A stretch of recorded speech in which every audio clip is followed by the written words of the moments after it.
دوستای عزیز و مهربونم، سحر هستم، راوی کانال داستان‌های عاشقانه با سحر. ممنون میشم با سابسکرایب کردن و به اشتراک گذاشتن ویدیوها به ما انرژی بدید. اون شب خوابیدیم، ولی از روز بعد رفتار جهان به کل عوض شده بود. جدی و خشک، مثل اوایلی که اومده بود برخورد میکرد.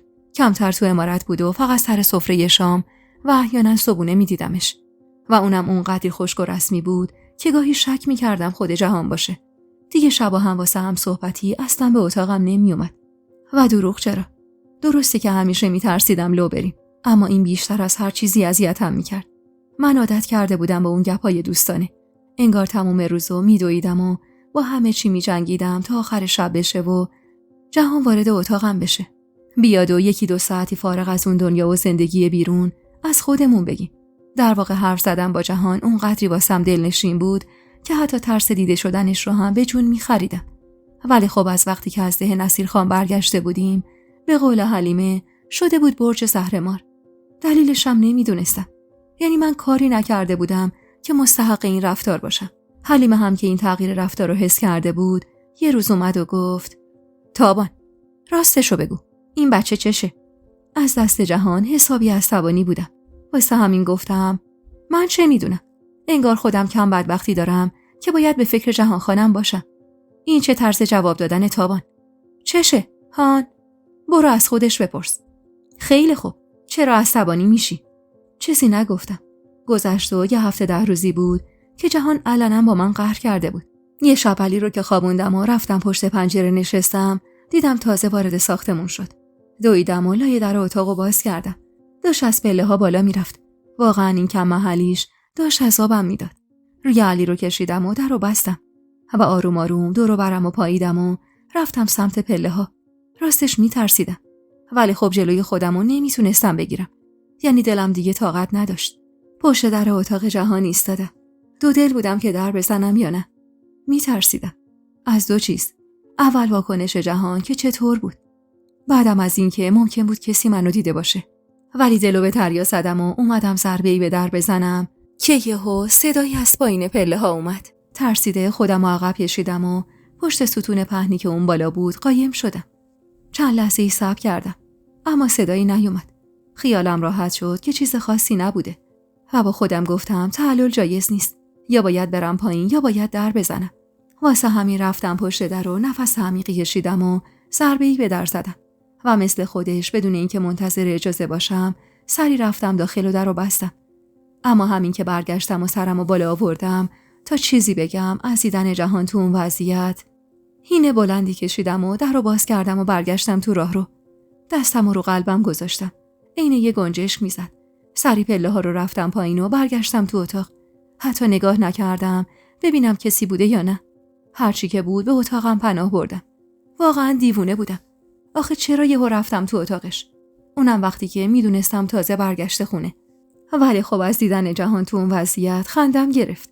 جهان ایستاده بود وسط اتاقش و پیراهنش دستش بود و بالا تنش برهنه و فقط گیج و منگ منو نگاه میکرد. طفلک گناه داشت. این چه بلایی بود که سرش آورده بودم. همه اینا فقط چند ثانیه طول کشید. ولی خب همون چند ثانیه هم به قدر چند ساعت بود. تو ذهنم نگاه گنگ و گیج جهان رو مرور میکردم که چطور مات و مبهوت منو نگاه میکرد و شوکه شده بود. یه جورایی خوشم اومد. گفتم بذار بفهمه وقتی یواشکی میاد تو اتاق من چقدر بده. اما خب از اون طرفم نمیدونستم فردا اگه ببینمش چطور باهاش روبرو بشم. انگار هرچی بیشتر میگذشت از خودم بیشتر خجالت میکشیدم که این کارو کردم. تو سر خودم زدم و گفتم: یه بارم مثل آدم رفتار کن تابان. آخه رفتن تو اتاق جهان اونم اونطور یواشکی چی بود دیگه؟ دختر یه دیوونه. مادر شدی هنوز نمیفهمی چطور باید رفتار کنی.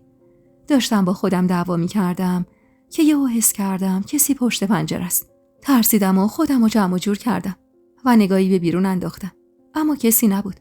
خواستم برگردم سر جام که ضربه‌ای به پنجره خورد. نگاهم باز برگشت به پنجره. جهان پشتش بود. مونده بودم وسط اتاق. نمیدونستم واکنشش چیه. آخه اون مدت علنا با هم قهر بود و حالا اگه میخواست منو توبیخ کنه من اصلا تحملشو نداشتم. هنوز وسط اتاق ایستاده بودم که جهان با اخم اشاره زد باز کنم. چاره ای نبود. رفتم سمتش و پنجره رو باز کردم و اون فوری اومد داخل. مونده بودم چه کنم و چه بگم. شرم داشتم حتی نگاهمو بالا بگیرم و ببینمش. حس می‌کردم هر لحظه اون صحنه با بالاتنه برهنه جلوم میاد. صداش اومد که آروم گفت خب. همونطور سر به زیر گفتم خب که چی؟ چی کار داشتی اومدی اتاقم؟ من کاری نداشتم. یعنی من فقط چرا منومن میکنی دختر؟ همین چند دقیقه پیش اومدی اتاق من. درسته؟ با سر جواب مثبت دادم که ادامه داد. خب خدا رو شکر. انگار زبونت بند نیومده. گفتم شاید از اینکه سرزده وارد اتاق من شدی از شدت خجالت زبونت بند اومده باشه. خیلی رو داشت. مگه خودش قبلا همین کارو نمی‌کرد؟ واسه همین سر بالا گرفتم و گفتم قبلا زبونت بند اومده؟ واسه چی؟ واسه اینکه سرزده وارد اتاق من شدی. قدمی به سمتم جلو اومد و گفت نه. آخه توی اون وضعیتی که من بودم تو هیچ وقت نبودی. وگرنه از حرفی که زده بود شرمم اومد و گفتم والا من نمیدونستم. وگرنه اگه میدونستی نمی اومدی. حق به جانب گفتم خب معلومه. از اون حالت خشک و جدی داشت بیرون می اومد. ولی خودشو محکم نگه داشته بود. اما من لرزشی که ته صداش موج میزد و کامل حس می کردم. روبرو میستاد و دستشو توی جیب شلوار خوش فرمش فرو برد و گفت خب حالا چی کارم داشتی؟ هیچی. ابروی بالا انداخت و نگاهش ثابت موند روی چشمام و گفت هیچی؟ آره هیچی. واسه هیچی این همه خطر رو به جون خریدی و اونجوری ترسیده وارد اتاق من شدی؟ من نترسیدم. خندید و گفت جداً؟ آفرین به تو دختر شجاع. پس چرا فرار کردی؟ علنا داشت حرصم میداد. واسه همین سعی کردم اون چند ثانیه که جهانو توی اون وضعیت دیده بودم و از ذهنم پاک کنم و عین خودش چشم انداختم توی چشماشو گفتم ترس. من اونم از تو خنده داره. دست به سینه ایستاد و گفت که اینطور؟ پس خنده داره؟ نه. نمیتونستم بیشتر از این توی اون حالت نزدیک به جهان و نگاه چشم تو چشم باهاش باقی بمونم. واسه همین از جلوش رد شدم و نشستم کنار علی و سرگرم اون شدم. طولی نکشید که جهان کنارم نشست و دست زیر شونم برد. صورتمو برگردون سمت خودش و گفت با من بازی نکن تابان. نکن. چونمو از دستش نجات دادم. سرگرم علی شدم و چند دقیقه سکوت بینمون برقرار شد. بعدم جهان بی حرف از پنجره بیرون رفت. دلم میخواست گریه کنم. چرا اینجوری میکرد باهم؟ کنار علی زانوهامو تو شکمم جمع کردم و سر روی زانوهام گذاشتم. اشکام بی‌محابا میریخت. ولی خب اجازه ندادم صدام در بیاد. صبح توی همون حالت نشسته از خواب بیدار شدم. اصلا نفهمیده بودم که خوابم برده بود. اونم به خاطر صدای هاجر خانوم بود که پشت در اتاق بود و دستگیری در رو بالا و پایین میکرد. سری خودم رو جمع و جور کردم و در رو باز کردم به روش. منو که دید گفت این بساط جدیدته؟ چرا در رو قفل میکنی؟ از اونجایی که من به خاطر رفت آمدای گاه و بیگاه جهان مجبور بودم در رو قفل کنم، الکی بهش یه چیزایی گفته بودم. واسه همین گفتم 1000 بار پرسیدید، منم 1000 بار گفتم میترسم. خب شبا تنهام. واسه همین در رو قفل میکنم. همه شما تو اتاقای خودتونید. اگه خدایی نکرده اتفاقی بیفته صدای من به کدومتون میرسه؟ چشقوره‌ای نثارم کرد و گفت مگه سر گردن است اینجا؟ امنیت داره. از چی میترسی؟ در جوابش هیچی نگفتم. یعنی چیزی نداشتم که بگم. بی توجه به من رفت سمت علی که هنوز خواب بود. خواست بلندش کنه که گفتم هاجر خانم چی کار میکنید؟ بچه خوابه. میخوام ببرمش پیش خودم. خب بذارید بیدار بشه. به تو چه؟ آخه میدونید که بعد خواب بشه تا عصر نق میزنه. خب تو که بیکاری. چه کاری داری تو این عمارت؟ بشین آرومش کن. و بی توجه به من علی رو برداشت و رفت. تو چارچوب در با حرص داشتم هاجر خانم رو نگاه میکردم که دیدم جهان از پله ها پایین اومد. پایین پله ها مکسی کرد و نگاهی به سمت من انداخت. اما بدون هیچ واکنشی گذاشت و رفت. از شدت حرص لعنتی بهش فرستادم. بعد از اون شبی که جهان اومد اتاقم، فقط همون صبحش دیدم که بی توجه به من از عمارت زد بیرون.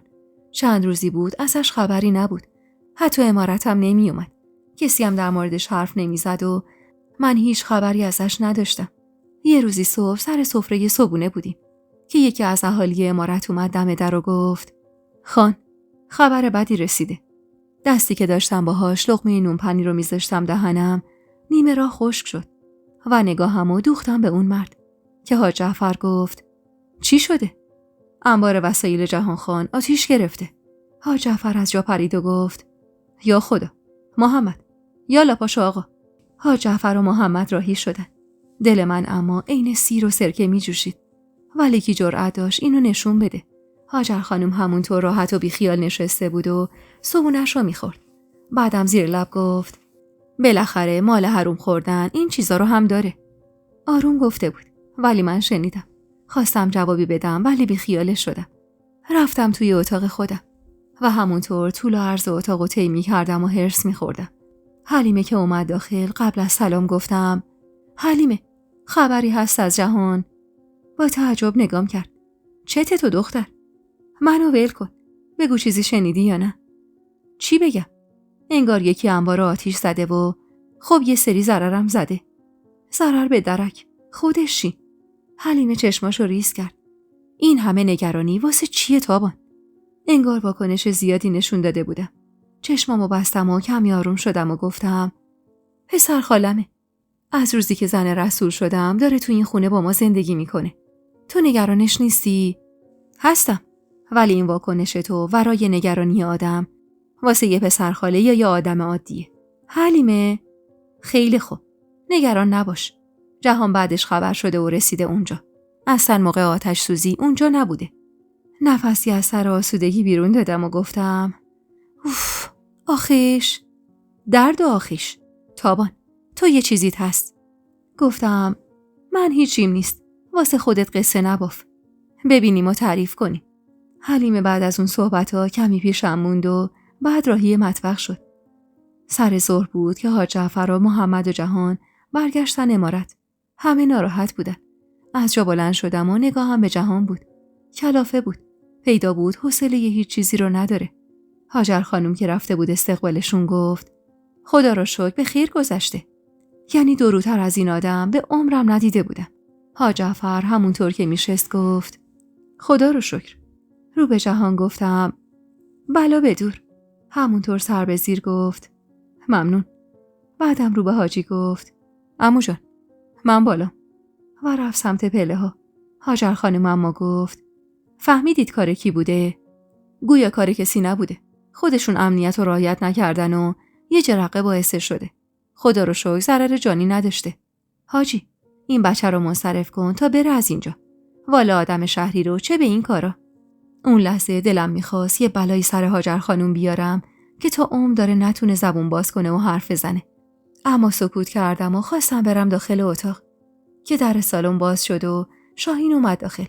سلام علیکی کرد و گفت جعفر خان، کارایی که گفتید انجام شد. حاج جعفرم گفت خیر ببینی بابا. جهان کو خان؟ رفت والا شاهین جان. بذار یکم تنها بمونه. معلومه حال خوشی نداره. شاهینم گفت پس با اجازه من برم. برو به سلامت. شاهین که رفت محمد و حاج جعفرم رفتن توی اتاقشون. هاجر خانمم علی رو برداشت و رفت تا خواب نیمروزی رو بره. اون لحظه شاید اولین باری بود که خوشحال بودم علی رو نگه داشته پیش خودش. رفتم توی اتاقم. همه جا که ساکت شد و مطمئن شدم همه اهل عمارت دارن چرت نیمروزیشون رو میزنن، از سر اتاق زدم بیرون و آروم آروم رفتم از پله ها بالا. این کاری که میکردم یعنی رفتم به طبقه بالا، وحشتناکترین کار ممکنی بود که میشد کرد. چون اونجا هیچ کسی جز جهان خان و خدمه‌ای که هر از گاهی واسه یه تمیز کردن بالا میرفتن نمیرفت. آخه اونجا مخصوص مهمون بود. وقتایی که مهمون میومد کسی اون بالا میرفت. البته به جز جهان که مهمون دائمی اونجا بود. اما من اون لحظه نمیتونستم جلوی خودمو بگیرم و هر جور شده بود باید خودمو به جهان میرسوندم. وقتی رسیدم بالا در اتاقش باز بود و دیدم همونطور با همون لباسای بیرونی خوابیده روی تختش. آروم وارد شدم. آرنجشو روی چشماش گذاشته بود. تو چارچوب در اتاق ایستادم. نمیخواستم مزاحم استراحتش بشم. فقط اومده بودم ببینم حالش خوبه یا نه. وقتی دیدم خوابیده خواستم برگردم که همونطور که خوابیده بود گفت بیدارم. سر جام خشکم زد و گفتم با چشم بسته هم میبینی؟ نمیبینم. حس میکنم. دستشو از روی چشمش برداشت و روی تخت نشست و گفت چیزی میخواستی؟ نه، فقط اومدم ببینم خوبی؟ خوبم، نگران نباش. اینو گفت و از جا بلند شد و اومد سمت من و منو هدایت کرد داخل اتاق و در رو آروم بست و گفت حوصله یه حرف و حدیث ندارم. میدونم، پس مزاحمت نمیشم و میرم. بشین. فقط خواستم علت بستن در رو بدونی. آروم نشستم روی صندلی که گوشه ی اتاقش بود. خودش هم نشست لب تخت که گفتم خیلی ضرر زده. ضررش به درک. پس چرا اینقدر ناراحتی؟ دوست نداشتم بهونه‌ای دست شاهین بدم که بگه من گفته بودم. حالا واقعا گفته بود؟ در این حد و نه. فقط مخالف داشتن انبار توی اون قسمت بود و حالا همونو علم کرده که من گفته بودم. گفتم ولش کن. حرف زیاد زده میشه. نباید بهش فکر کنی. لبخند کجی زد و گفت خوش به حالت. چرا؟ چون زندگی رو سخت نمیگیری. تکی به پشتی صندلی دادم و گفتم اونقدری زندگی به هم سخت گرفته که اگه بخوام خودم هم سختش کنم دیگه چیزی ازش نمیمونه. نگاهش به هم بود و کمی سکوت کرد. بعد دست توی موهاش کشید و از جا بلند شد و گفت تا کی میخوای اینجوری زندگی کنی تابان؟ چه جوری؟ همین جوری دیگه. زیر سایه پدر شوهر و مادر شوهر. مگه چاره جز اینم دارم؟ خب میتونی بری. برم؟ کجا؟ اونم با یه بچه. اصلا بر فرض من بخوام برم. فکر میکنی حاج جعفر و هاجر خانوم میذارن علی رو با خودم ببرم؟ کمی راه رفت و بعد جلو میستاد و گفت ولی نمیتونی بمونی. رفتارش مشکوک بود. من اومده بودم تا بهش درباره یه اتفاقی که افتاده بود دلداری بدم. ولی حالا بحث کشیده شده بود به من و نحوه زندگیم. سوالی نگاش کردم و گفتم چرا؟ چون و سکوت کرد. کمی که سکوتش طولانی شد گفتم چیزی شده؟ انگار دودم زیاد بهت خورده، حالت خوش نیست. الان باید به فکر اتفاقی که افتاده باشی، نه به فکر زندگی من. گوره بابا یه اتفاقی که افتاده. اومد جلو و با 2 دستش 2 طرف بازوهامو گرفت و گفت تابان مراقب باش، خیلی مراقب باش. خب نگاهی به دستاش انداختم. دستاشو کشید و زیر لب گفت ببخشید، قبلا هم بهت گفتم تو شهر این چیزا هیچ مسئله‌ای نداره. منم مدام فراموش میکنم که اینجا نباید اینجور رفتاری داشته باشم. گفتم مراقب چی باشم؟ چرا اینجوری هول و بلا میندازی تو دلم؟ نمیدونم، ولی چیزایی شنیدم. با نگرانی گفتم چی؟ صدای حاج جعفر از پایین اومد که صدا زد جهان، جهان. جهان ترسیده گفت تو بمون همینجا. در رو باز کرد و صداش اومد که گفت بله عمو جان. بیا پسر، قرار بود بریم شهر برای گزارش. باشه عمو، تا شما برسیدم عمارت من اومدم. پس بجون پسر، منتظرم. جهان با رنگ و رویی پریده برگشت توی اتاق و گفت باید برم، بعداً حرف میزنی. وقتی رفتم تا چند دقیقه نیا پایین. حواست باشه موقع رفتم به پایین کسی نبینتت. من همین جوریشم میترسیدم و با 1000 ترس و لرز اومده بودم بالا. اینا رم جهان میگفت بدتر میشدم. بعد از رفتنش نشستم روی صندلی و به حرفاش فکر کردم. چی شنیده بود که انقدر باعث کلافگی شده بود؟ نمیتونستم بفهمم مگه این که برمیگشت و خودش به هم میگفت. آخ که چقدر بی موقع حاج جعفر صداش زده بود. اون روز آروم برگشتم پایین. تا شبم خدا رو شکر خبری از کسی نبود. بعد از شامم هر کسی رفت سراغ کار خودش. حلیمه رو کشیدم توی اتاق و گفتم جهان برنگشته عمارت حلیمه؟ نه تابان. اما تو انگار رفت و آمده این مرد رو چک میکنی. آره؟ نه، چی کارش دارم؟ سر شام نبود واسه همین پرسیدم. سر شام محمدم نبود. اینو چرا نپرسیدی؟ خب نمیخواد انقدر منومن کنی. گوش بده به من تابان. اگه بفهمم خیالاتی داری من میدونم و تو. نگاه ازش دوزیدم و گفتم چه خیالاتی؟ چه میدونم؟ الکی که جوون مردم و حضور غیابش نمی کنی. حتما چیزی هست. نیست جونم، نه ترس.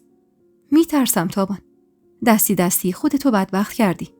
اما نمیذارم دوباره بیفتی تو دام این قوم. خنده عصبی کردم و گفتم من دستی کاری نکردم. اگه شماها ازم چیزی مخفی نمی کردید منم مثل آدم زندگی می کردم. حتما، شک نکن. داشتیم یکی به دو می‌کردیم که در اتاقو زدن. لایه در باز بود و اینکه کسی به در میزد نشون میداد هاجر خانم نیست. چون اون حتی اگه در بسته بودم بدون در زدن داخل میومد.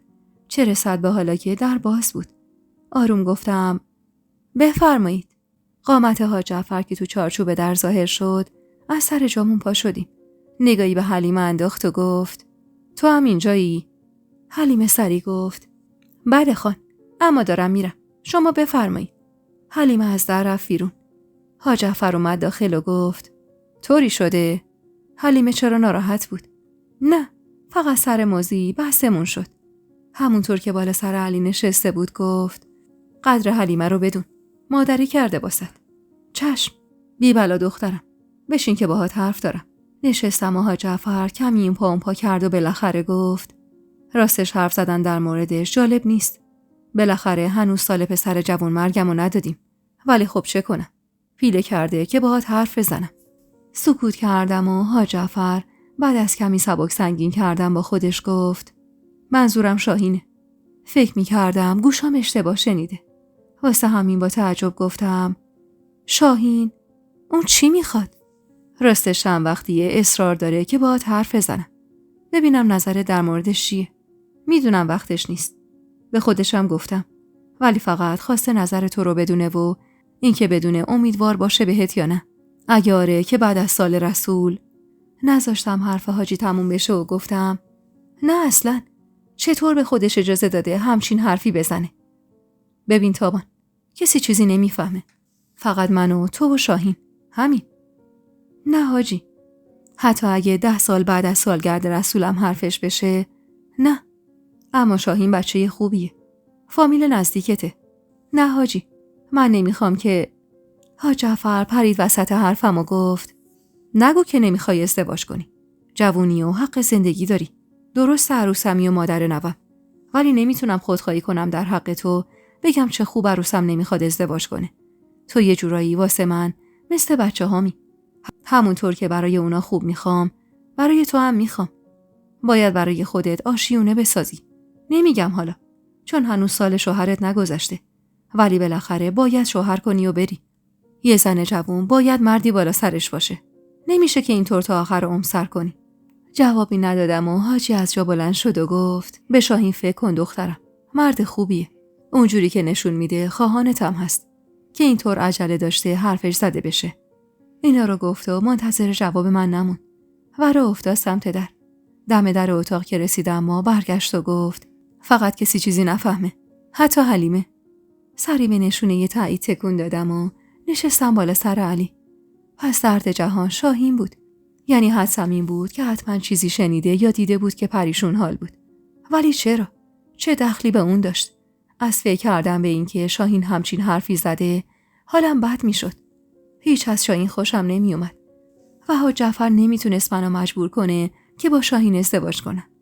بار اول ازدواجم اجباری بود. و از طرف خودم هم بود اون اجبار.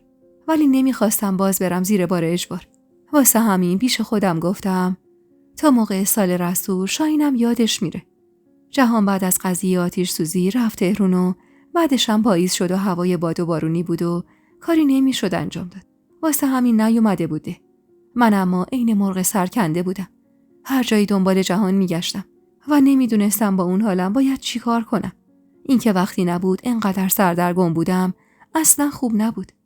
زمستون اومد و شد سالگرد رسول. علی 10 ماهه بود. اون روزا عین برق و باد گذشته بود. روزی که مراسم سالگرد رسول بود باز کل عمارت رو سیاه بستن. مهین و بچه‌هاش همراه با کت خدا بعد از حدود 1 سال اومده بودن ده. بچه‌هاش بزرگ شده بودن. هاجر خانم اون قدری بهشون کم محلی کرد که پیش خودم میگفتم اگه من بودم 1 دقیقه هم تحمل نمی‌کردم. حالا خوب میفهمیدم چرا به مهین اجازه داده بودن که بره. درست پدرش کت خدا بود و حرفش برو داشت. اما تنها دلیلی که حاج جعفر و هاجر خانم اجازه داده بودن تا مهین برگرده به خونه پدریش فقط و فقط واسه این بود که واسه شون پسر نیورده بود. دخترم که تو امارت الحمدلله هیچ ارج و قربی نداشت. حیف از اون دخترای دستگلی که مهین واسه شون آورده بود. از اون طرفم نصیر خان و شاهین از تاب اومده بودن. نمیدونستم بعد از حرفای چند ماه پیش حاجی به من به شاهین چیا گفته بود. البته که واسم مهمم نبود. فقط مهم این بود که حاجی دیگه به من چیزی نگفته بود. جهان نزدیکی های ظهر بود که از راه رسید. نزدیک 5 ماه بود که ندیده بودمش. هیچ خبری هم ازش نداشتم. راستش وقتی که اومد تازه فهمیدم چقدر دلم واسش تنگ شده بود. با همه سلام علیکی کرد. با منم مثل بقیه خشک و رسمی سلام احوال پرسی کرد و پیش بقیه ایستاد. مراسم که تموم شد، کت خدا دوباره مهین و بچه‌هاشو برداشت و رفت. باورم نمیشد. فکر می‌کردم حاج جعفر اجازه نده که دیگه برگرده. اما زهی خیال باطل. اونا دخترای رسولو اصلا نمیخواستن. بعد از برگشتن همه به خونه هاشون، نصیر خان و شاهین موندن. اما من دل خوشی به موندنشون نداشتم. سر سفره شام بودیم که نصیر خان گفت: چه خبر از مادر جهان؟ جهان همونطور که با لقمه نون توی دستش بازی میکرد گفت: خدا رو شکر. نصیر خان گفت: آخرین باری که دیدمش و باهاش حرف زدم گفت قرار دستتو بند کنه. چی شد؟ با شنیدن این حرف به آنی سر بلند کردم و نگاهم افتاد به جهان که سر به زیر گفت: اون که دلش میخواد. نصیر خانم گفت: چیه؟ تو نمیخوای؟ حاج جعفر ادامه حرف نصیر خانو گرفت و گفت: مادر درست میگه عمو جان. تا جوونی باید به فکر خونه و زندگی و بچه باشی. 4 صباح دیگه که پا به سن گذاشتی که دیگه وقت این کارا نیست. جهان جوابی نداد. شاهین اما کوتاه نیومد و گفت: خب پسرمه، که شیرینی میخوریم به سلامتی. جهان با لحنی سرد گفت: فعلا که نمیخورید. راستی اومدم کار ساختمون رو تموم کنیم، دستگاه ها رو بخریم و من برگردم تهرون. دیگه باقی کارا رو کسی که مسئولشه حل میکنه. تو دلم گفتم: میخواد برگرده تهرون؟ نه، نباید میرفت. نباید منو تنها میذاشت.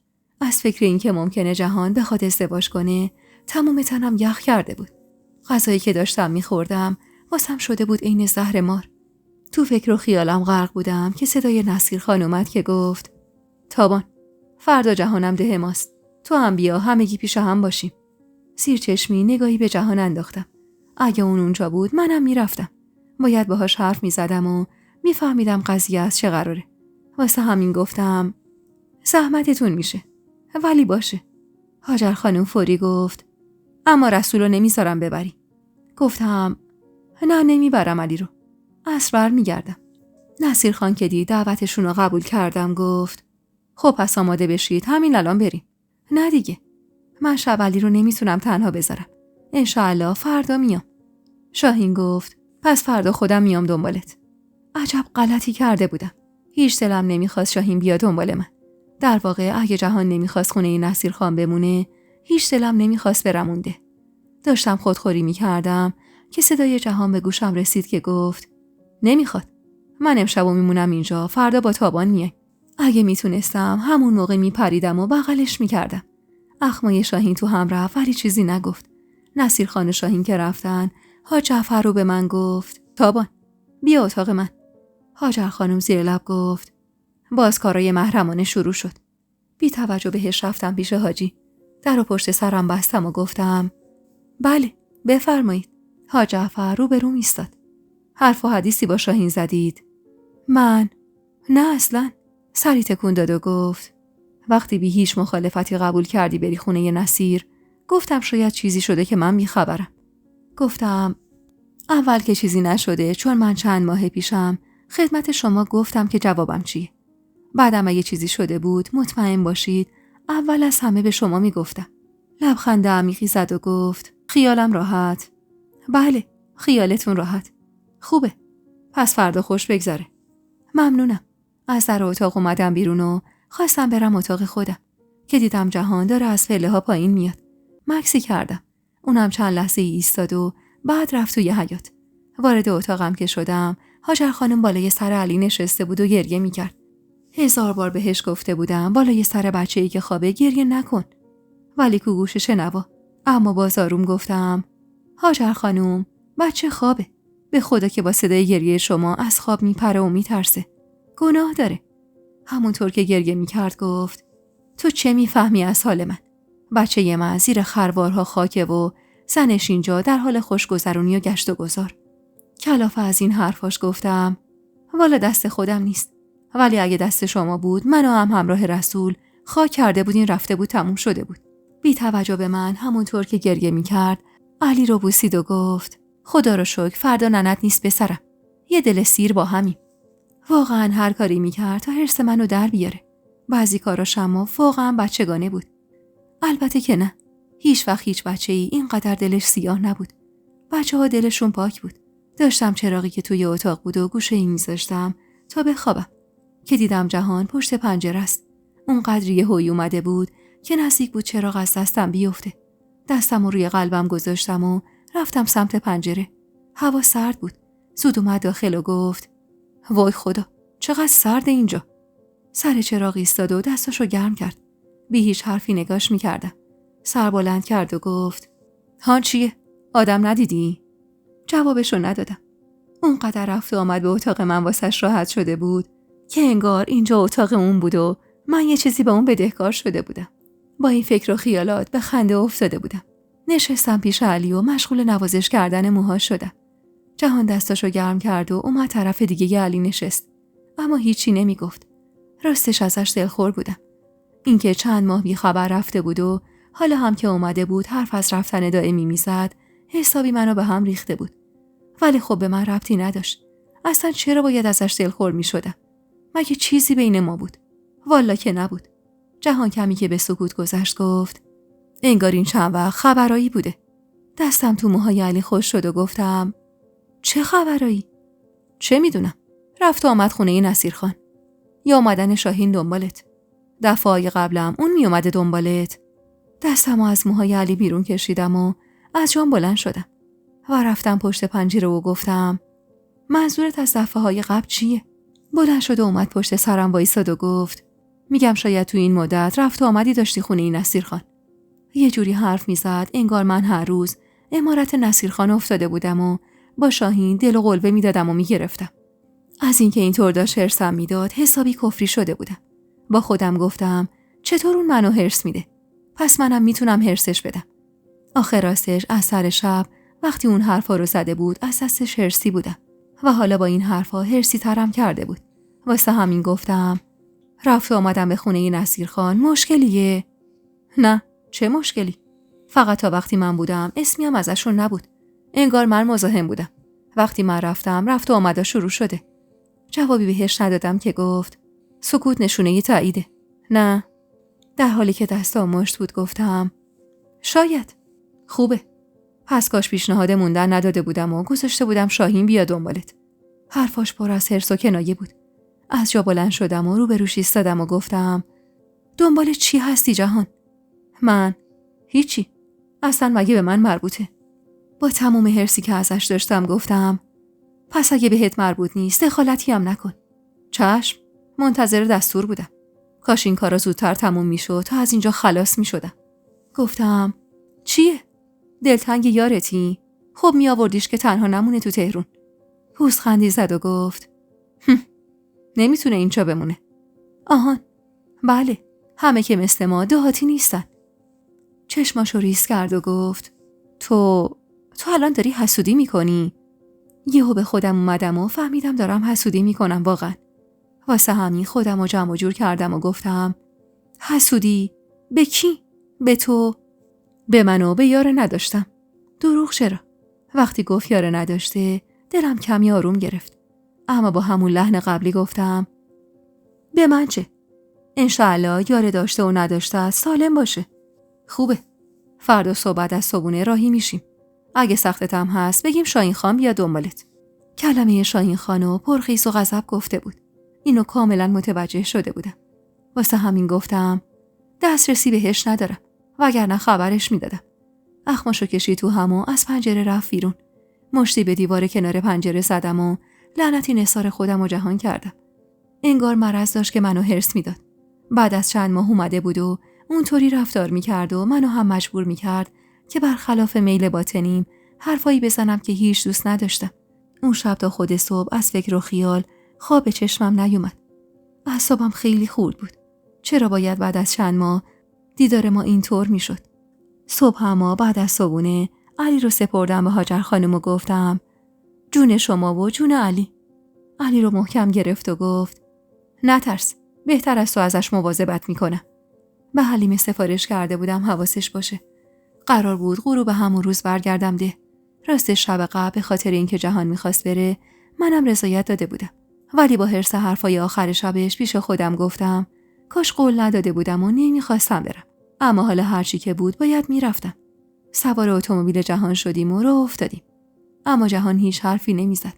یه دستش به فرمون ماشین بود و دست دیگرشو لبه یه پنجره گذاشته بود و سرشو بهش تکیه داده بود.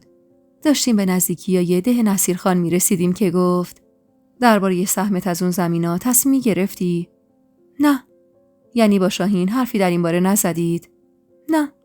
ماشینو نگه داشت و خم شد سمت من و گفت قرص نخوردی دختر؟ ناغافل گفتم نه. یهو زد زیر خنده. آخ که چقدر دلم واسه خنده هاش تنگ شده بود. نگاهم قفل نگاهش بود که دست از خندیدن کشید و اونم نگاهش ثابت بود روی من. در حد چند ثانیه اون حالت طول کشید. ولی واسه من انگار سالها گذشت. جهان زودتر از من به خودش اومد و نگاهش رو ازم گرفت و گفت خیلی خوب، بهتره بریم. برگشتم سمت پنجره کنارم و بی هیچ حرفی راه افتادیم. دم در عمارت نصیرخان خواستم پیاده بشم که گفت صلاح تو خودت میدونی، ولی مواظب باش کلا سرت نره. خواستم بپرسم در چه مورد، ولی اون خیلی سریع پیاده شد. منم پیاده شدم و میخواستم سوالمو ازش بپرسم که شاهین از در عمارت اومد بیرون و اجازه این کارو نداد. با جهان سلام علیکی کرد و اومد طرف من. خیلی گرم حالا احوالی کرد و گفت خوش اومدی.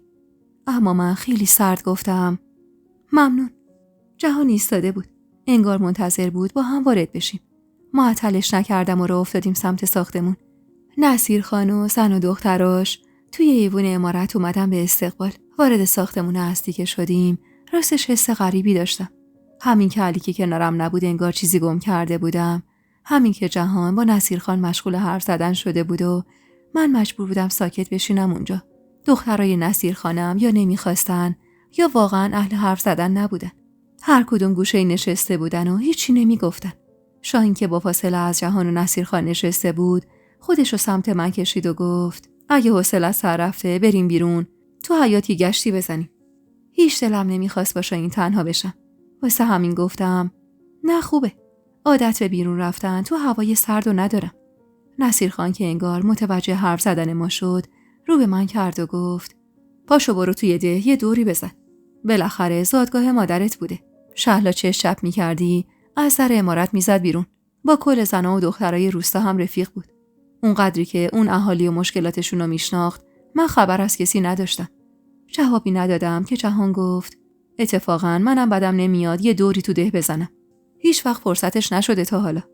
خوشحال گفتم باشه بریم.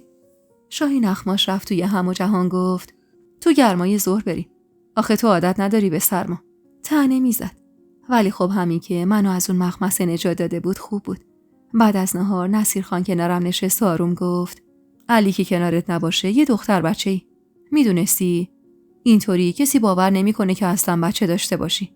نگاهی به صورتش کردم و خواستم بگم والا اصلا که اینطور نیست. دخترای روستا 13-14 سالگی حداقل 1-2 بچه دارن. حالا من تو این سن بچه میزنم. بهم نمیاد بچه داشته باشم. اما خب جلوی زبونمو گرفتم و گفتم کاش علی رو آورده بودمش. اتفاقا کار خوبی کردی نیوردیش. وابستگی زیادی اصلا خوب نیست. ببین منو تابان. تو جوونی. باید به فکر زندگی خودت باشی. تا کی میخوای بشینی پای اون بچه؟ اگه صورتشو نمیدیدم فکر میکردم دارم با هاجر خانم حرف میزنم.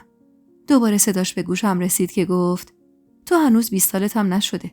خوبیت نداره خودتو پابنده یه بچه کنی. درسته که خیلی زود شوهرتو از دست دادی. ولی دلیل نمیشه که زندگیت هم از دست بره. کفری از این حرفاش گفتم یعنی بودن علی کنارم باعث میشه زندگیم از دست بره؟ نه. ولی خب وقتی جعفر توان نگهداری از بچه رو داره. نذاشتم حرفش تموم بشه. اصلا به چه حقی داشت اون حرفا رو به من میزد؟ درسته به عنوان فامیل دایی من حساب میشد. ولی خب واسه من یه غریبه بیشتر نبود.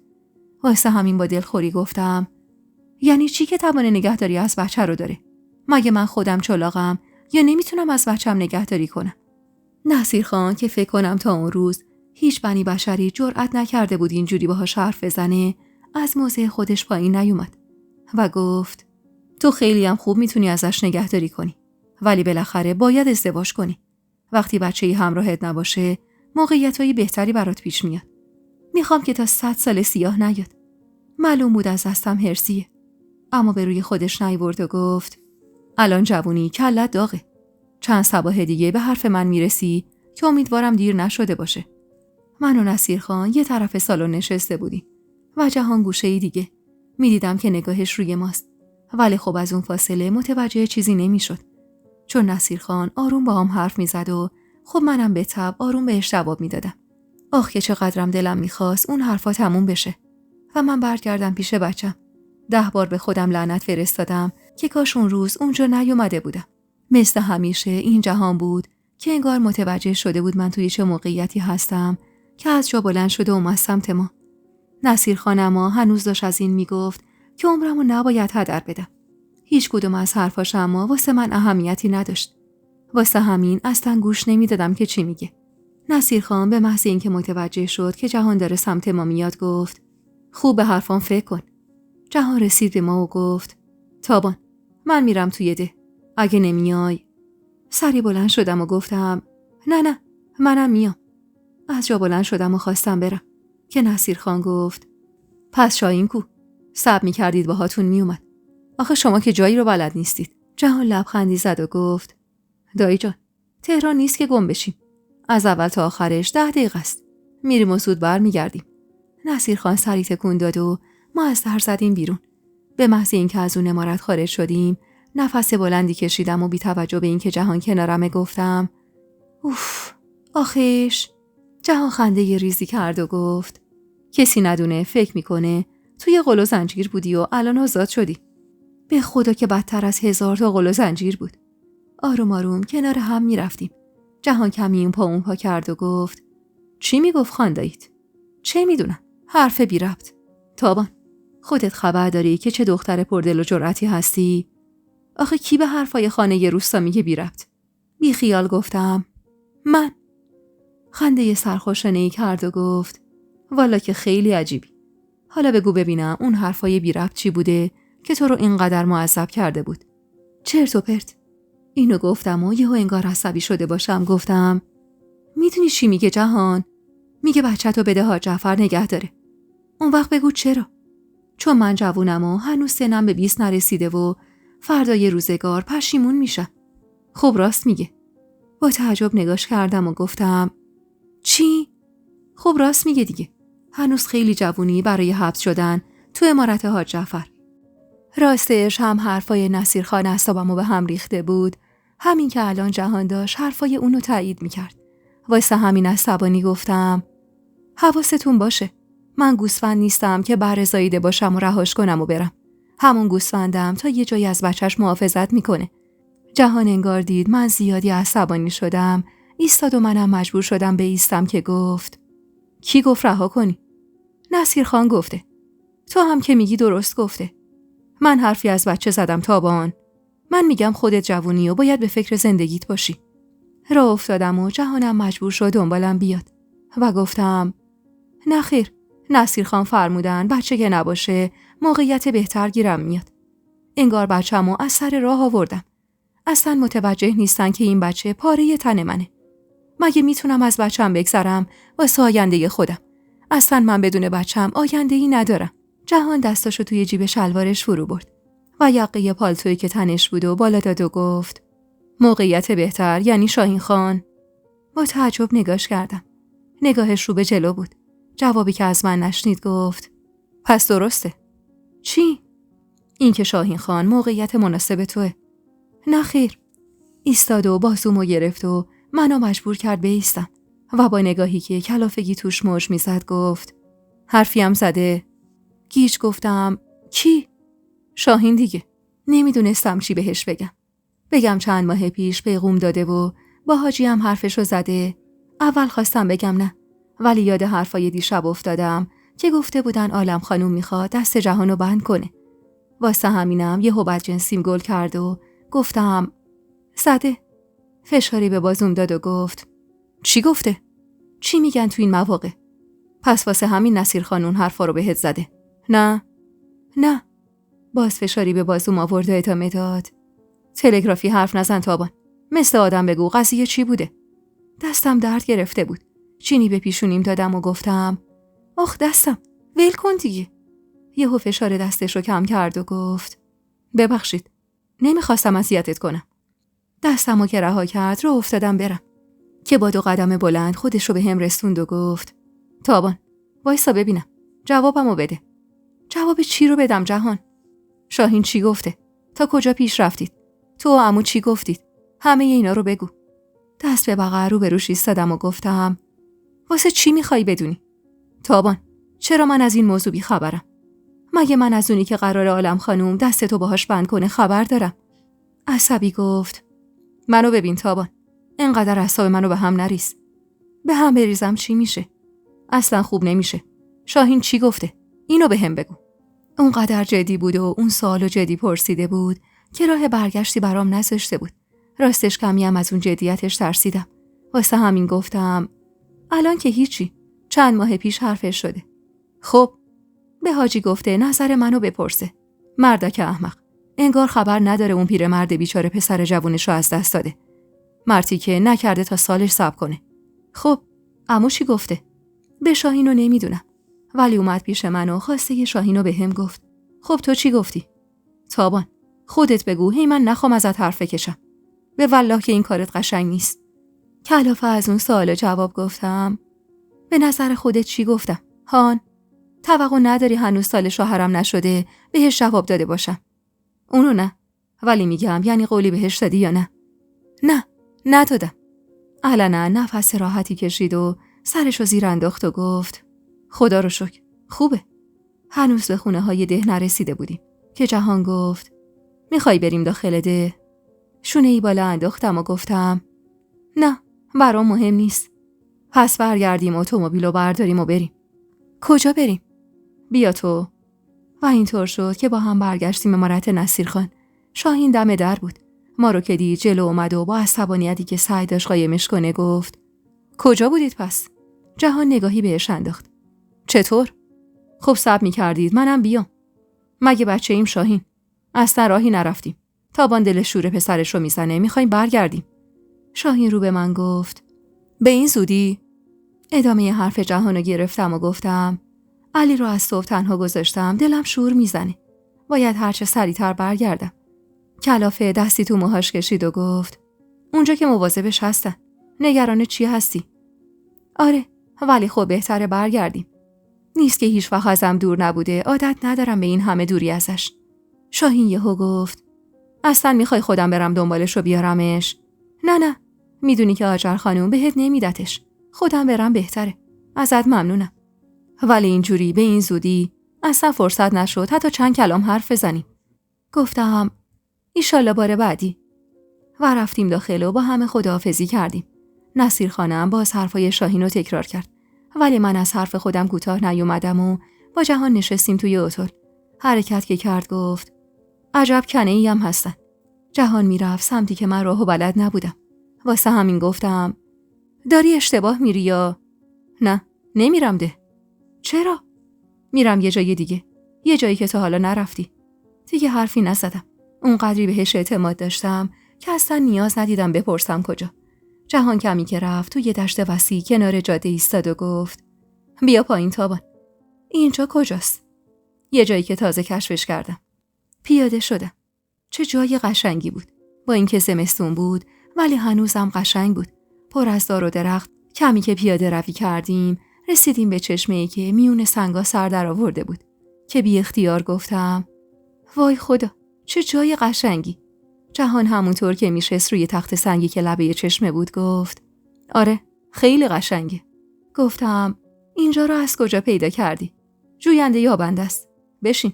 نمیخوای یکم از این آب بخوری؟ سرد آخه، ولی ارزش امتحان کردن داره.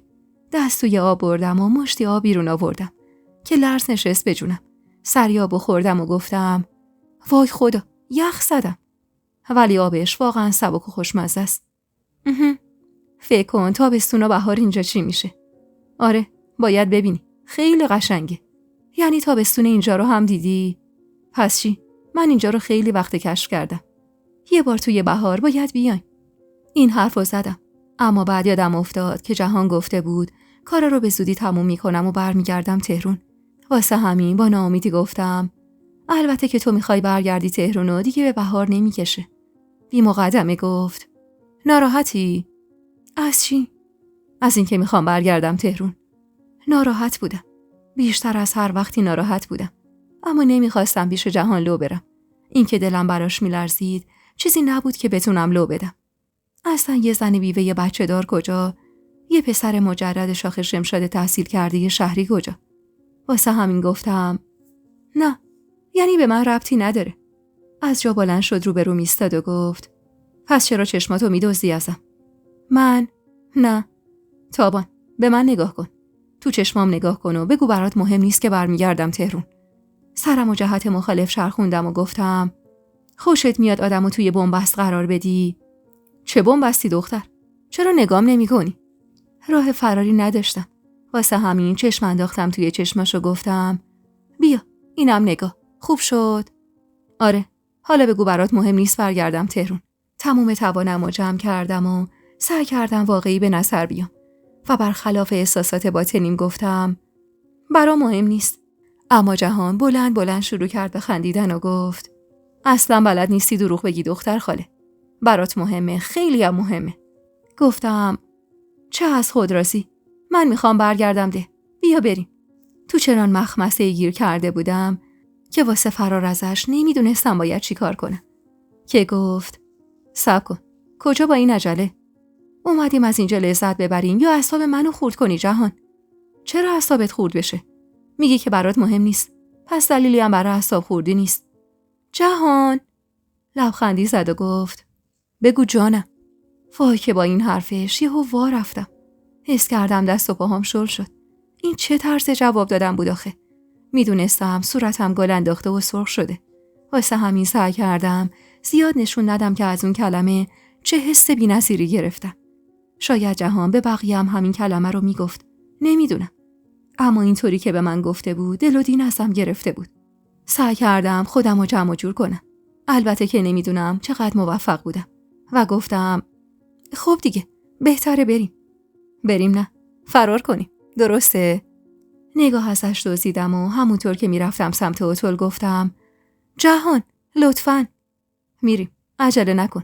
هنوز خیلی تا شب راهه. بشین اینجا.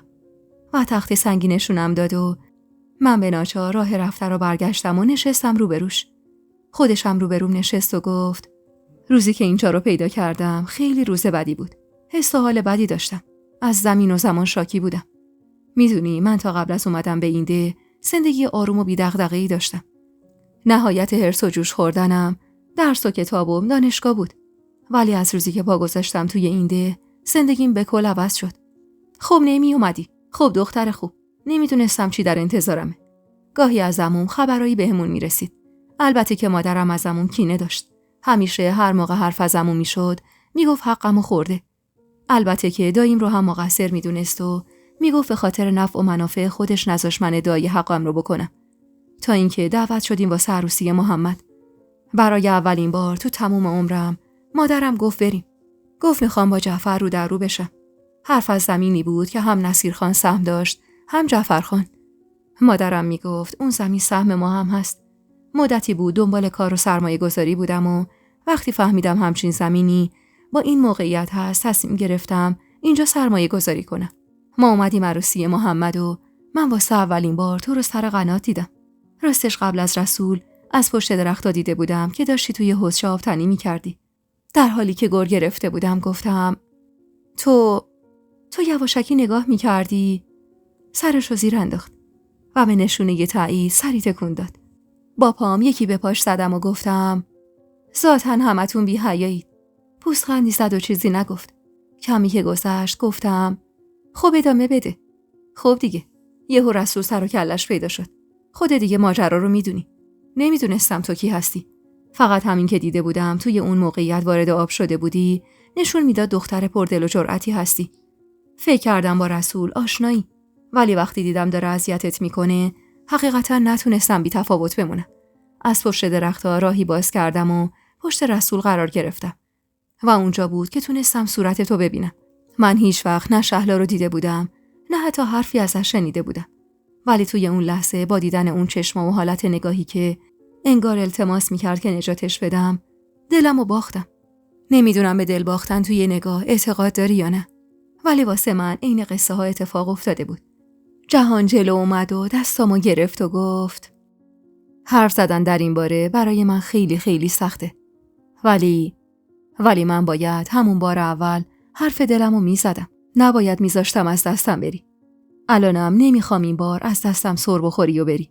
نمیدونم چرا وقتی جهان دستامو میگرفت یه طوری مسخ میشدم که اصلا هیچ مقاومتی نمیکردم. نگاهم به جهان بود. حرفایی که میزد رویاهایی بود که من گاهی فقط بعضی شبا وقتی تنها بودم با خودم مرور میکردم و حتی جرأت به زبون آوردنشون هم نداشتم. ولی حالا توی اون موقعیت و اون مکان قشنگ جهان روبرون بود و داشت میگفت قبل از ازدواجم با رسول خواهانم بوده. قطره اشکی از چشمم ریخت و جهان گفت گریه چرا تابان؟ دستامو از دستش بیرون کشیدم و اشکامو پاک کردم و گفتم کاشی هیچی، ولش کن.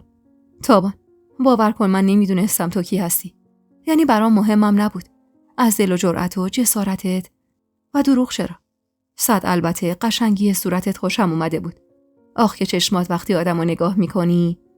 اینجا یه حرفش که رسی سرشو انداخت پایین و بعد از کمی مکث ادامه داد. روزی که توی اتاق بالا پاتو اونجوری زخمی دیدم دلم 1000 تیکه شد، ولی اصلا به مغزم خطور نمیکرد که تو اونقدر سریع با رسول ازدواج کنی. از اون طرفم یکم دو به شک بودم. آخه باور نمیکردم که آدم با یه نگاه اینطور دل و دین ببازه. با خودم میگفتم شاید یه هوس زود گذره، شاید رفت بشه، ولی نشد. تهرون که بودیم دلم اینجا بود. شاید اصلا بیشتر به خاطر بودن تو اینجا سرمایه گذاری رو شروع کردم. فکر میکردم بهت نزدیکم، ولی به محض برگشتم به اینجا فهمیدم قراره ازدواج کنی. اونم با رسول. تا اینکه نمیدونم کی بود، ولی یه باری که همه با هم بودیم خونه دایی نصیر، شاهین از دختری تعریف کرد که لب قنات دیده. دختری که چشماش خیلی شبیه کسی بوده که تو عکسای خانوادگی قبلا دیده. رنگ نصیر خان و مادرم پرید و وقتی اون عکسو آوردن من تو رو شناختم و گفتم این دختر که تابانه. و از اونجا پیگیر ماجرا شدم و فهمیدم که شهلایی بوده و تو دخترشی. راستش دلچرکین شدم از آدمای اون امارت و بدتر این که چیزای خوبی در مورد رسول به گوشم نمی رسید. واسه همین تصمیم گرفتم تو خونه عمو بمونم و مواظبت باشم. سرم زیر بود و به حرفای جهان گوش می دادم. ساکت که شو سرمو بالا آوردم و گفتم چرا همون موقع نگفتی که میدونی من دختر شهلا؟ لبخند کمرنگی روی لبش نشست و گفت از کل حرفام فقط همین برات سوال مون. عیب نداره. میگم چرا نگفتم چون وقتی درباره شهلا با عموم حرف زدم چیزای دیگه‌ای برام روشن شد. اینکه بهشون تهمت زدن، اینکه نصیر خان اصلا دوست نداشته حتی اسم دختر شهلا رو بشنوه و اینکه عمو سعی داشته شهلا رو و در واقع خودش رو از اون تهمت‌ها پاک کنه. واسه همینم راحت با ازدواج تو و رسول موافقت کرده. چون اینجوری هیچ شک و شبهه‌ای نمیمون. تو عروس جعفر خان میشدی و اون شکی که تو دختر شهلا و حاج جعفر باشی به کل از بین میرفت. اینجا بود که نصیر خان از کرده خودش پشیمون شد. اما بازم نخواستن تو بدونی. متعجب گفتم چرا؟ نمیدونم. ولی هر دوتاشون متفق القول میگفتن بهتره تابان خبردار نشه. شاید میترسیدن رسول رو رها کنی و بری و این برای هر دوتاشون خوب نبود. برای عموم خوب نبود چون بالاخره عروسش بودی و آبروش تو آبادیش میرفت. برای نصیر خانم خوب نبود چون ممکن بود ازش ادعای ارث کنی. دستامو مشت کردم و گفتم هیچ وقت هیچ کدومشون رو نمیبخشم. نه جعفر خانو نه نصیر خانو. باعث شدن 18 سال از عمرم و کلفتی کسایی رو بکنم که لایقش نبودن. مغموم نگام کرد و گفت درسته، حق داری تابان، ولی خب به نظر من نصیر خان مقصرتره. اگه حرف عمومو قبول میکرد هیچ کدوم از این اتفاقات پیش نمی اومد. از من نشیده بگیر. حتی عموم میخواسته تو رو برای محمد بگیره تا زودتر حرف و حدیث تموم بشه. ولی خب چی شد که مرگمو گرفتن نمیدونم. تو فکر فرو رفته بودم که جهان گفت اینا رو ول کن تابان. اصل حرف منو گرفتی؟ سوالی نگاش کردم که لبخندی زد و گفت یعنی قشنگاهی در حد یه بچه 5 ساله خنگ میشی تابان. 1 ساعت برات قصه ی حسین کرد شبستری که نگفتم. ببین منو. دوستت دارم. من دوستت دارم. هنوزم دوستت دارم. اون موقع فکر نمی‌کردم این قضایا روی کار باشه. و به خیال خودم فکر می‌کردم کم کم باهات آشنا میشم و بعد تصمیم نهایی رو میگیرم. ولی خب داستان جور دیگه‌ای پیش رفت و عموم انگار منتظر همچین فرصتی بود. واسه همینم خیلی زود تو رو به عقد رسول در آورد و اینطور شد که من بخت برگشته دستم تو پوست گردومون. اون موقعی که در مورد رسول مشکوک شدی باز امید افتاد به دلم که شاید ازش جدا بشی. ولی خب باردار بودی و این احتمال خیلی ضعیف بود. تا اینکه رسول فوت شد. سری گفتم خوشحال شدی؟ نه. اخماشو کشید تو هم و گفت من حتی واسه مردن مورچه‌ام خوشحال نمیشم. چه رسد به یه آدم. اونم یه آدم جوون. از دستم دلخور شده بود. البته که منم حرف درستی نزده بودم. لعنتی به خودم فرستادم که بی فکر حرفی که به ذهنم رسیده بود و به زبون آورده بودم واسه همین گفتم ببخشید معذرت میخوام. با همون اخمایی در هم گفت واقعا در مورد من اینجوری فکر میکنی تابان؟ نه به خدا. یهو از دهنم در رفت. دستی به سیبیلاش کشید و از سر جاش بلند شد و شروع کرد به قدم زدن و گفت وقتی رسول فوت شد همه ی حواسم به تو بود. این که تو اون وضعیت اتفاقی برات نیفته. واسه همین مدام به حلیمه سفارش میکردم حواسش بهت باشه و اینکه ازت خبر می آورد واسم. گفتم خوب واسه خودتون امارت مخبر داری یا؟ لبخند به لباش برگشت و گفت مخبر نگیم. بگیم کسی که عین من نگران حال روز تو بود و البته که هست. دیگه بقیه‌ش هم که خبر داری. اینم بگم 100 البته که فضولیای تو هم دست کمی نداشت از دورا دور مراقبت من. چشمامو ریز کردم و گفتم فضولی. نشست جلوم و گفت کی بود یواشکی میرفت اتاق من فقط کنجکاو بودم که خیلی خوب نمیخواد توجیه کنی. تو شب نشینیایی که با هم داشتیم هر بار خواستم حرف دلمو بزنم ولی خب به نظرم بی حرمتی به تو و رسولی بود که هنوز سالش نشده بود تا اینکه شاهین حرفتو پیش کشید. اون روز توان اینو داشتم که همونجا شاهینو از بین ببرم. گفتم اگه از بین میبردیم منم ازت ممنون میشدم به خدا. خنده سرمستانه‌ای کرد و گفت بفهمه چیا پشت سرش میگیم خون هر دومون حلاله. بعد ادامه داد راستی تابان میدونی که شاهین قبلا ازدواج کرده؟ با تعجب گفتم نه. آره 2 سالی متأهل بوده با یه دختری از تهران. حالا چطوریشو نمیدونم اما میدونم اینا جوری دختره رو آسی میکنن که ازش طلاق میگیره. گفتم پس چرا عمو یا هیچ کس دیگه‌ای هیچ چیزی در مورد این موضوع نمیگه؟ کجای کاری تابان؟ تازه یه بچه هم داره که پیش مادرشه. البته که خوبیت نداره تو اینا رو بدونی. بالاخره باید یه چوب بالا سر تو باشه. احتمالاً نصیر خان قدغن کرده جلوی تو حرفی بزنن چون میخواد بعداً دست بالا بگیره و بگه دختری که یه بار ازدواج کرده و پسر مجرد ما چه لطفی ما در حقش کردیم که اومدیم گرفتیمش. چینی به ابرو و بینیم دادم و گفتم نه که من کشته مردشم. جهان که انگار از این واکنش من حسابی خوشش اومده بود گفت حالا جدا از همه اینا شاهین و نصیر خان دنبال یه چیز دیگه تابان. گفتم چی؟ میراث جونم میراث. میدونی که از اون زمینی که توش ساخت و ساز میشه تو هم ارث میبری و اگه بخوای میتونی از کل اموال نصیر خانم ارث ببری. بالاخره شهلا هم دختر ناصر خان بوده و بعد از پدرش فوت کرده پس بهش ارث و میراث میرسه.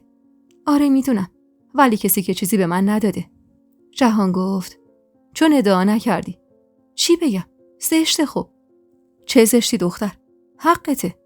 اینو گفت و از سر جا بلند شد و همونطور که پشت شلوارش رو میتکون رو کرده هم و گفت حالا اینا رو ول کن. هوا داره سرد میشه. بهتر زود برگردیم. به محض اینکه بلند شدم سری دستمو گرفت و گفت تابان من دوستت دارم. نه حالا از خیلی وقت پیش. فکر میکردم فراموش میشه ولی به خدا که نشد. حتی سعی کردم با گزینه‌هایی که مادرم انتخاب میکرد آشنا بشم ولی خب نمیشه. همه جا تویی. هر جایی و هر طرفی نگاه میکنم تو جلوی چشممی. نگاهم به جهان بود. منم اونو دوست داشتم. دیوانه‌وار دوستش داشتم.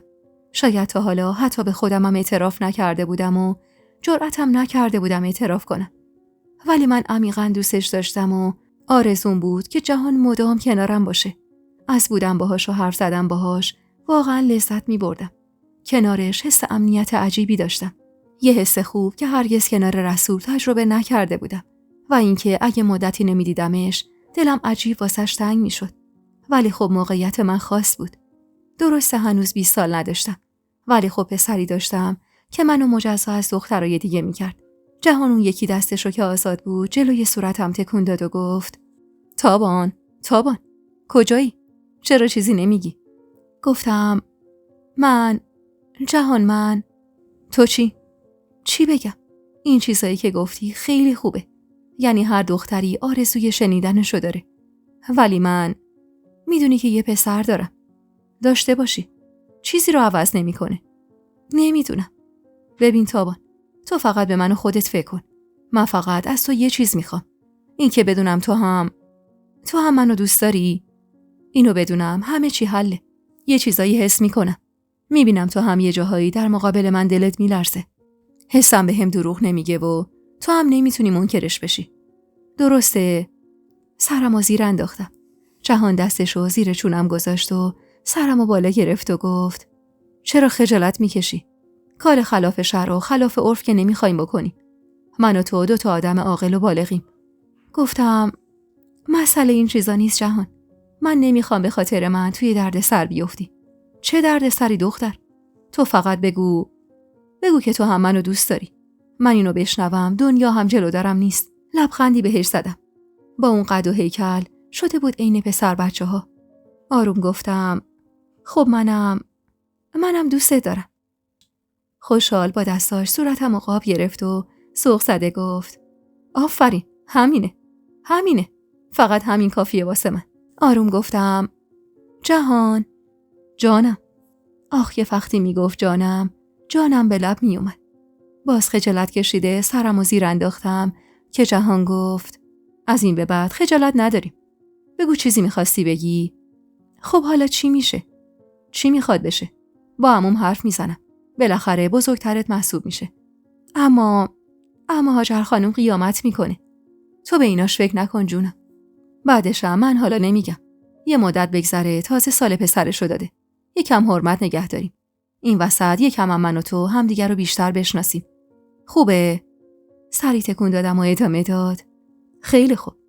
پس دستتو بده تا با هم راهی بشیم. الانه که غروب میشه. یهو متوجه شدم و دیدم راستی داره غروب میشه و گفتم خاک عالم، یعنی این همه وقت اینجا بودیم؟ قشنگ خندید و گفت وقتی که خوب بگذره زود میگذره، اما وای از اون وقتی که بد بگذره. و اینطور شد که با هم برگشتیم سمت اتل. سوار که شدیم جهان گفت کاش میشد الان بریم یه جای دور، جایی که کسی نخواد ازمون سوال جواب کنه، فقط خودمون 2 باشیم و بس. با این حرفش به فکر فرو رفتم. راستش اگه قرار بود اتفاقی بین ما بیفته، من باید محکم از همون اول تکلیف علی رو مشخص میکردم. واسه همین گفتم میدونی که خودمون 2 نمیشه. آخه من یه بچه دارم که میدونم تابان، میدونم. نگفتم جدا از بچت. نفس راحتی کشیدم و گفتم آهان این شد. میدونی که من تحت هیچ شرایطی از علی جدا نمیشم. کسی هم نمیخواد ازش جدا بشی. توی راه کماکان جهان واسم حرف میزد و من تو رویا و خیال غرق بودم. موقعی برگشتیم ده که اذان مغرب رو میگفتن. وارد ساختمون که شدیم علی داشت گریه میکرد. دویدم سمتش و گفتم بچم چشه؟ هاجر خانم گفت هیچی، بچه هست دیگه، گریه هم میکنه. علی محکم منو چسبیده بود و حقیق میزد که هاجر خانم گفت زود اومدید. گفتم باز خوبه اومدیم، وگرنه بچم دق میکرد. بزرگش نکن تابان، بچه هست دیگه. علی رو برداشتم و رفتم توی اتاق. حلیمه اومد تو اتاق و بهش گفتم خوبه بچه‌مو به تو سپرده بودم. ببین چقدر گریه کرده. چه کنم تابان جان؟ سر گریه رو برداشت و آرومم نمیشد.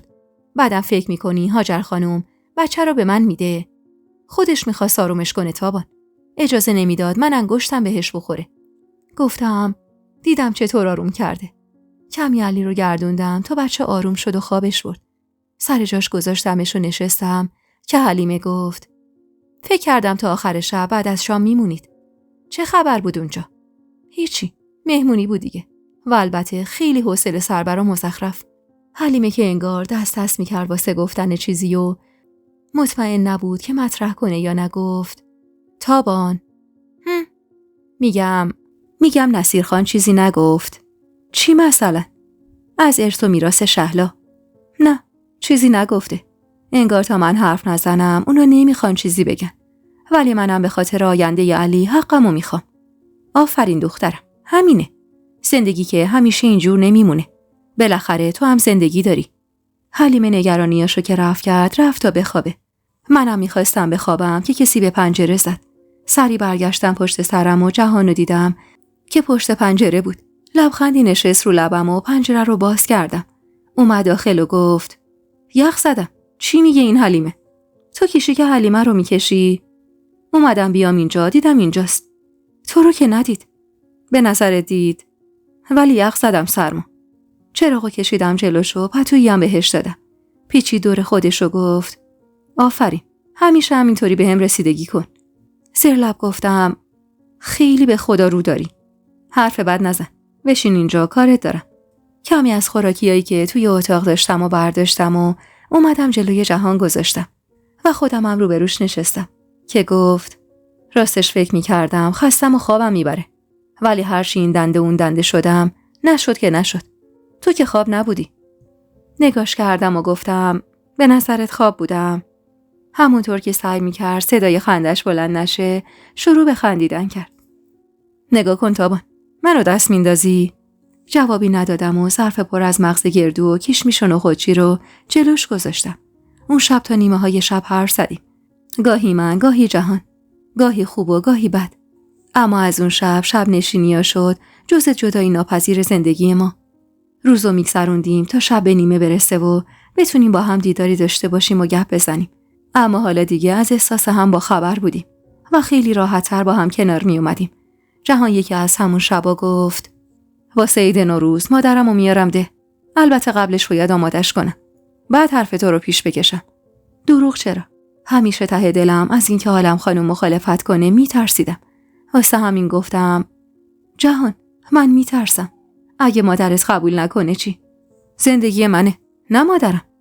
ولی دستشو گذاشت روی دهنشو گفت دیگه نمیخوام چیزی بشنوم. نگرانی های من اما تمومی نداشت. ولی جهان به همین اطمینانو میداد که خودش از پس مادرش برمیاد. نزدیک عید بود و همه مشغول خونه تکونی. هاجر خانم مدام گریه و زاری میکرد و میگفت رسول من مرده. چه خونه تکونی؟ ولی خب به دستور حاج جعفر قرار بود خونه تکونی انجام بشه تا بلکه کمی عمارت از اون خاک مرده‌ای که روش پاشیده بود دور بشه. حاج جعفر میگفت 1 سال خورده گذشته. میگفت منم داغ دارم. اما آدمای زندگی میخوان. نمیشه دست از زندگی شست. مریم هم واسه بار 3 باردار بود. حدوداً 4-5 ماهه بود و مدام هاجر خانم بهش تیکه مینداخت که اگه این بارم دختر بشه واسه محمد زن میگیرم. یه جورایی مدام تهدیدش میکرد. دیگه از اون خاله مهربون که مدام قربون صدقه مریم بره هم اصلا خبری نبود. و همین کاراش باعث شده بود مریم ساکت و گوشه گیر بشه و آروم سرش به زندگی خودش گرم باشه. دیگه حتی به منم تیکه نمینداخت. و من چقدر دلم میخواست بچهش به سر بشه تا بلکه هاجر خانم دست از سرش برداره. آخه یه جورایی دلم واسش میسوخت. زن جوونی بود که به خاطر دختردار شدن مدام مورد سرزنش قرار میگرفت. چند روز قبل از نوروز بود که جهان رفته بود تهران تا با مادرش برگرده. روز عید شد ولی خبری از جهان مادرش نشد. کسی هم حرفی نمیزد تا بلکه خبری داشته باشم. روز دوم عید کت خدا و مهین و بچه‌هاش اومدن ده واسه دستبوسی و همه سرگرم اونا بودن. توی اون گیرودار و شلوغی هم کسی حواسش به من نبود. منم دلم میخواست مدام توی اتاقم باشم و اصلا با کسی حرف نزنم. دلم اما شور میزد. خبری از جهان نبود و همین دلنگرانی منو بیشتر میکرد. روز 3 عید اما خبر رسید که نصیر خان میخواد بیاد عید مبارکی. خوشحال شدم و با خودم گفتم شاید جهان اومده اما یه راست با مادرش رفته اونجا و الان با اونا بیاد اینجا. یکی از لباسای نوعی که داشتم و از گنجه در آوردم و تن کردم و یه 4 قد قشنگم روش سر کردم. عطر یاسی رو هم که داشتم زدم و رفتم برای استقبال از مهمونا. ولی نه از جهان خبری بود نه از عالم خانم. رفتم اما مجبور بودم بایستم. نصیر خان و خانواده‌اش که وارد شدن، شاهین رو شیرینی به دست پشت سر همه دیدم. اون موقع‌ها تو روستای ما رسم بود هر کسی میرفت خواستگاری داماد یه ظرف شیرینی همراه داشت. با دیدن شاهین تو اون حالت دلم ریخت، ولی خودمو نباختم و گذاشتم به پای عید نوروز. همه دور هم که نشستن، حاجی رو به نصیر خان گفت: از جهان چه خبر؟ گوشامو تیز کردم بلکه خبری بگیرم که نصیر خان گفت: قرار بود قبل از عید نوروز آبجیمو برداره و بیاد، ولی انگار عالم خانم نخواسته بیاد و جهانم موندگار شده. حاج جعفر گفت: سالم باشن، هر کجا خواستم بمونن انشالله. حال حوصله نداشتم، دلم میخواست برم تو اتاقم. چرا عالم خانم نخواسته بود؟ یعنی جهان نتونسته بود مادرش رو راضی کنه؟ تو سرم 1000 تا سوال بود و داشتم با گوشه دامنم بازی میکردم که یهو اسم خودم رو شنیدم. حواسم رو دادم به جمع. چی میگفتن؟ نصیر خان داشت میگفت: دیگه گفتیم حضوری خدمت برسیم. راستش چند وقتیه میخواستیم این حرفو بزنیم، ولی حرمت سال اون خدا بیامرز رو نگه داشتیم. نمیفهمیدم چی میگن، یا در واقع نمیخواستم بفهمم. نگاهم بین حاجی و حاج نصیر و شاهین میچرخید. شاهین با لبخندی روی لباش نگام میکرد. سری ازش رو برگردوندم که حاجی گفت: چی بگم والا نصیر خان؟ در واقع باید بگم دختر مال خودتونه، ولی خب از طرفیم عروس من بوده. باید ببینیم خودش چی میگه. با این حرف حاج جعفر نگاها برگشت سمت من بی خبر از همه جا گفتم: در مورد چی؟ هاجر خانم زد توی پهلوم: گیجی دختر، نصیر خان داره ازت خواستگاری میکنه واسه شاهین خان. بعدم خودش رو کرد به جمع: والا از خوشحالی ذوق کرده. از کجا بهتر از شاهین خان پیدا میکنه؟ نگرانم نباشید، من رسولو خودم نگه میدارم. تابانم میتونه راحت به زندگیش برسه. اگه حرف نمیزدم همون لحظه منو عقد میکردن. واسه همین گفتم: چی میگید هاجر خانم؟ کی خواست شوهر کنه؟ تو؟ من نمیخوام ازدواج کنم. با این حرفم خنده به لبای شاهین ماسید. رو به حاجی کردم و گفتم: اگه سربارتون هستم میتونم برم. حاج جعفر خودشو جمع و جور کرد: چه سرباری دخترم؟ چرا حرف تو دهن آدم میذاری؟ جوونی، سن و سالی هم نداری. خب نمیتونی که تا ابد مجرد بمونی. من از بچه‌م جدا نمیشم.